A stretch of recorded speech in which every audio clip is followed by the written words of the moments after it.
everyone. My name is Carmen Villarreal. I'm the CEO of Casa San Matias, and welcome to our house. My house is your house, and I'm so happy that you are able to join me in our tour for our distillery.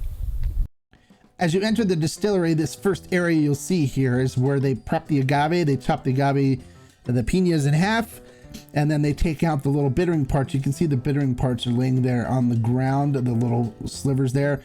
So this is the area here, the distillery, inside the door where the trucks pull in, and then they prep the agave here and get it ready for cooking, and then take it down to this area here to where the brick ornos are. There's 11 brick ornos here, so they're capable of producing a lot of tequila at once if they want. They have different size ornos for different size batches that they're going to do. As you'll see here in front of us, there is a orno that is currently being used, cooking agave. And then we're going to go take a walk into the one next door to the one that's actually working here and see a batch that was previously cooked. It's already cooled down. And as you can see on the picture on the screen, that's what agave looks like after it's cooked. Here's the fibrous part at the top, and then the corazon of the piñas, which is the smoother part at the bottom. So the key here is we're going to go work on extracting the sugars out of those cooked piñas. So they'll wheel the cart that they was loading with piñas over here to this conveyor belt, and then they'll place the agave on the conveyor belt, and then it'll be brought up to the top where it starts its extraction process. So with this extraction process, what basically happen is the agave drops from this conveyor belt into a shredder, and the shredder shreds it into a fibrous clump of mess, which you'll see coming through the roller mill here. So this fibrous lump of matter is then drenched in water and then squeezed in these rollers that you'll see here to the right, and it squeezes the sugars out of the agave fibers. And then after it's done being squeezed, they fill it back up with more water, and then they squeeze it again. And it has 5 different passes here where it gets squeezed. And then it goes on later, after it's done with the roller mill, it goes to a screw mill where it's squeezed even more to get as much sugars out of the agave fibers as possible. And they're pretty efficient with their rate. They normally get about a 95% extraction rate using their method here. The most of the juice with the sugars is then collected underneath here. It goes down into an area where it is then pumped into the fermentation area, where it'll be then fermented either using a closed fermentation or a open fermentation process. So when we get to the top here, you can see the tops of the tanks. There's open tanks and there's closed tanks. They do use some open wild yeast fermentation as well as some closed fermentation with pitched yeast. So now we'll head on up and we'll take a look at some of the bigger tanks here, and then we'll go check out the stuff that's now coming out of the roller mill that's being pumped into one of the fermentation tanks.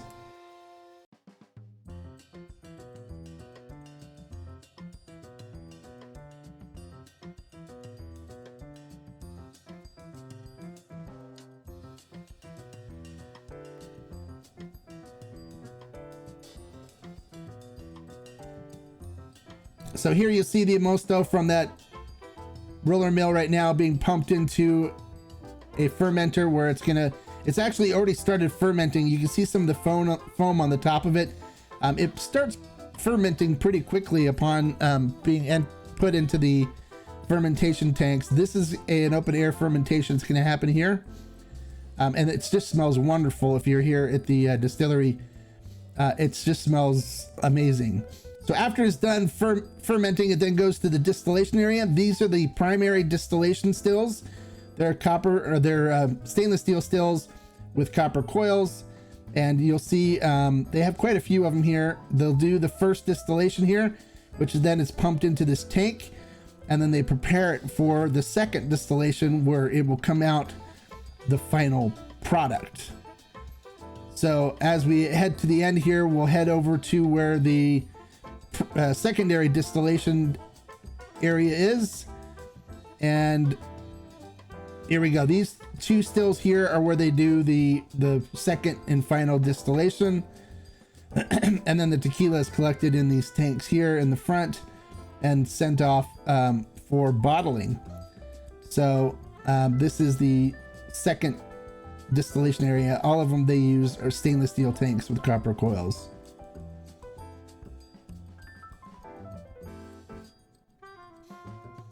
So this is that was where most of the tequila products are made, but they do have a product called the Casa San Matias Taona product, and that is made out here in a separate, smaller distillery. This is Pepe. He's a mechanized Taona wheel with a burro head on it. He's a good friend of mine.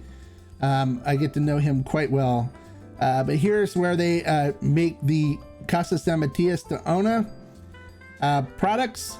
So they use this Taona wheel to crush the agave fibers. And then up here we have wooden fermentation vats where they do open air fermentation in them.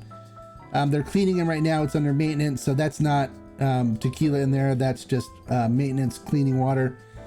And then they also use a copper pot still here for the Taona line. The Casa San Matias Taona line is one of my favorite lines that comes out of Casa San Matias. It's a really good, solid tequila. I highly recommend it. And I think everybody that tries it so far that I've recommended loves it. So if you grab some, I think you'll enjoy it. It's really good stuff.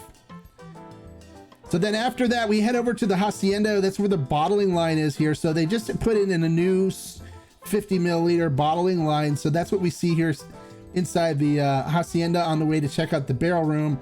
They're doing the 50 milliliter bottles here. And these are of Corazon de Agave tequila, which is Sazerac's brand. You'll see I'm putting them in the crate there.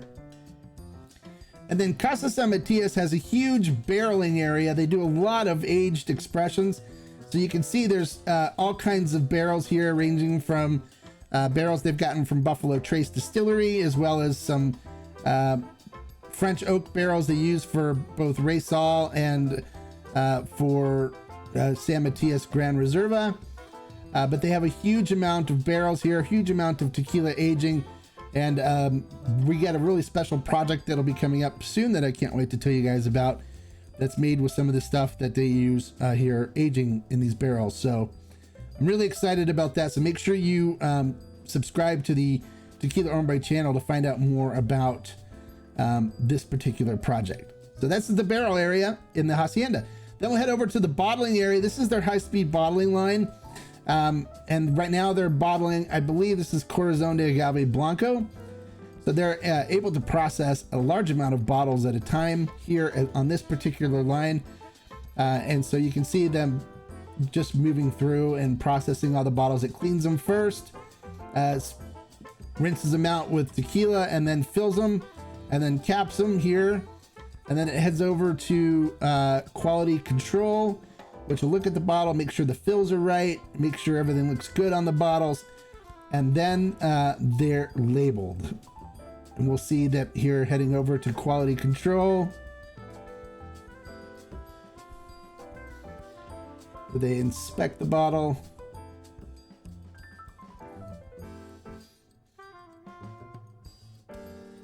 Just checking the fill levels on them, making sure everything's good. And then they get labeled here. This is a labeling machine.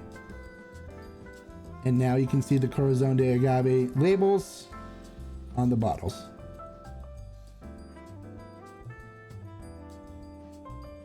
They also have a separate machine here within this room which handles the odd shaped bottles, and that's typically where you see Raysal and the Taona line, that Taona bottles being bottled. You'll see the end of the line right there in front.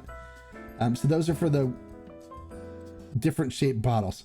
Well, that's our tour of San Matias Distillery. I hope you enjoyed it. They make great stuff. So if you see anything from Casa San Matias, don't be afraid to try it. I'm sure you'll enjoy it. And until next time, like I say, life is too short to drink bad tequila. So grab some stuff from San Matias, and I'm sure you'll enjoy it. Salud.